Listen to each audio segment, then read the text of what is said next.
Hello හැමෝටම ලුවන් diary මගේ channel එකට ඔයාව ආදරෙන් පිළිගන්නවා. අද අපි කතා කරන්න සූදානම් වෙන්නේ Law of Attraction series එකේ දෙවැනි part එක. ඒ තමයි මුදල් සහ සෞභාග්‍ය ඔයාගේ ජීවිතයට කොහොමද ආකර්ෂණය කරගන්නේ කියන එක ගැන. ගොඩක් අය කියන කතාවක් තමයි මම Law of Attraction try කරා. හැබැයි මට සල්ලි නම් ආකර්ෂණය වුණේ නැහැ කියන එක. ඇත්තටම ගොඩක් අයට මුදල් ආකර්ෂණය කරගන්න බැරි වෙන්නේ සල්ලි නැතිකම ගැන තියෙන බය සහ හිගකම කියන හැඟීම මනසේ තියාගෙන සල්ලි ආකර්ෂණය කරගන්න හදන හින්දා. Law of Attraction වලදී Tamanට ඕන කරන දේ නෙමෙයි ආකර්ෂණය වෙන්නේ. Taman අභ්‍යන්තරයෙන් මොන වගේ කෙනෙක්ද අන්න ඒ දේ කියන එක ඔයා මතක තියාගන්න ඕනි. Napoleon හිල්ගේ Think and Grow Rich පොත, ඒ වගේම බොබ් ප්‍රොක්ටර්ගේ Wealthy Principles පදනම් කරගෙන මුදල් සම්බන්ධයෙන් තියෙන blockages අයින් කරලා abundance mindset එකක් හදාගෙන සල්ලි ජීවිතයට ආකර්ෂණය කරගන්නා විදිය ගැන අද මේ වීඩියෝ එකෙන් මම ඔයාලා එක්ක share කරගන්නවා. ඉතින් ලංකාවේ ගොඩක් අයගේ යටිහිතේ පුංචි කාලේ ඉඳන්ම මුදල් සම්බන්ධයෙන් ඍණාත්මක සංකල්ප තැම්පත් වෙලා තියෙනවා. ඒ තමා සල්ලි කියන්නේ හැම නරක දෙයකටම මුල. සල්ලි තියන අය අසාධාරණයි, එහෙම නැත්නම් සල්ලි තියෙන්නේ නරක අයට. අපිට කොහෙන්ද ඔච්චර සල්ලි?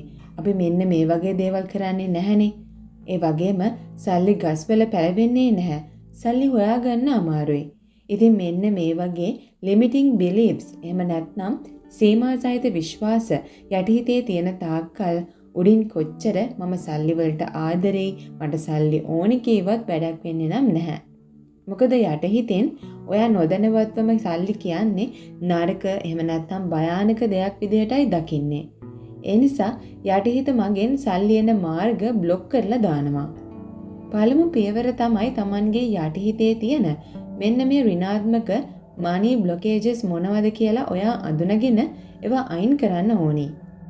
අපි ඊට පස්සේ බලමු කොහොමද මේ scarcity mindset, එහෙම නැත්නම් හිඟකම කියන එකෙන් abundance mindset, ඒ කියන්නේ සෞභාග්‍ය කියන එකට වගේ mind එක shift කරගන්නේ කියලා.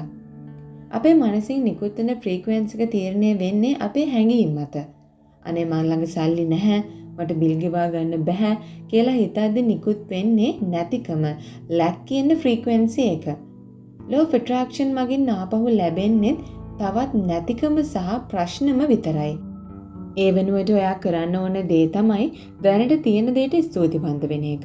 Gratitude. අතේ තියෙන පුංචි මුදලට හරි, ගෙවන්න ලැබුණු පුංචි බිල්පතකට හරි හදවතින්ම ස්තුතිවන්ත වෙන්න. බිල්පතක් ගෙවන්න පුළුවන් වුණා කියන්නේ ඒ සේවාව ලබා ගන්න තරම් මුදලක් ඔයාගේ අතේ තිබුණා කියන එක. ඒ වගේ අනිත් කාරණේ තමයි focus on plenty. ලෝකයේ සල්ලි කියන්නේ සීමිත දෙයක් නෙවෙයි. විශ්වයේ ඕනතරම් සම්පත් තියෙනවා කියන විශ්වාසය ඇති කරගන්න. නැපෝලියන් හිල් කියන විදිහට මුදල් ආකර්ෂණය කරගන්න නම් මුදල් ගැන money consciousness එකක්, ඒ කියන්නේ ධනය ගැන සවිඥානිකත්වයක් හදාගන්න ඕනේ. දැන් මුදල් ආකර්ෂණය කරගන්න භාවිතා කරන්න පුළුවන් ඊටාම ප්‍රායෝගික ක්‍රම 3ක් ගැන මම ඔයාලට මේකෙදි share කරන්නම්. පළවෙනි ටෙක්නික් එක තමයි SATS ටෙක්නික් කියන්නේ. රාට නිදාගන්න යන්න ඔන්න මෙන්න තියෙද්දි ඇස් දෙක පියාගෙන Tamanට අවශ්‍ය මුදල දැනටමත් ලැබිලා තියෙනවා කියලා හිතින් මවා ගන්න. උදාහරණයක් විදිහට බැංක් account එකේ SMS එක එනවා. එහෙම නැත්නම් සල්ලි අතට ලැබෙනවා ඔයාට හිතින් මවා ගන්න පුළුවන්. ඒ එක්කම මට දැන් හරිම සතුටුයි. මගේ ප්‍රශ්න විසඳුණා කියන හැඟීම අත්විඳින්න. දෙවෙනි එක තමයි effective money affirmations. මම ධනවත් වෙනවා කියනවාට වඩා යටිහිතින් තදින් වදින විදිහට affirmations කියන්න. මම මගේ වීඩියෝ වලින් ඉස්සරහට ඔයාලට ඒ වගේ money affirmations වීඩියෝ ටිකකුත් ගේන්නම්. උදාහරණ විදිහට මුදල් කියන්නේ මගේ ජීවිතයට ගලාගෙන එන ශක්තියක්. මම ගන්න සහ දෙන සෑම මුදලක්ම මට නැවත ගුණ වෙලා එකතු වෙනවා. මෙන්න මේ වගේ දේවල් ඔයාට නිතරම ඇහෙන්න සලස්සන්න පුළුවන්. නැත්නම් හිතින් කියන්න පුළුවන්. තුන්වෙනි ක්‍රමය තමයි the wallet technique. ඔයාගේ wallet එක ඇතුලේ සල්ලි කිසිම පිළිවෙලක් නැතිව තියන්න එපා. සල්ලි පිළිවෙලකට තියන්න. wallet එක දකිද්දී මගේ ළඟ සල්ලි තියෙනවා කියන සිතිවිල්ල මනසට එන විදිහට ඒක තියන්න. ඉතින් මෙතෙන්දී ඔයා මතක තියාගන්න ඕන විශේෂම දේ තමයි නිකන්ම සල්ලි ගැන හිත හිටියා කියලා අහසෙන් සල්ලි මලු පාත් වෙන්නේ නම් නැහැ.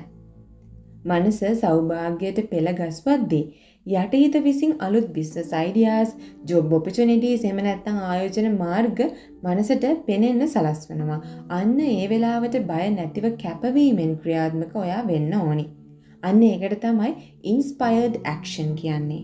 මම කියන දේ ඔයාලට තේරෙනවා කියලා මම හිතනවා. ඔයා කලින් වීඩියෝ එක මගේ බැලුවේ නැත්නම් ඒකත් බලලා මේක බලන්න එන්න.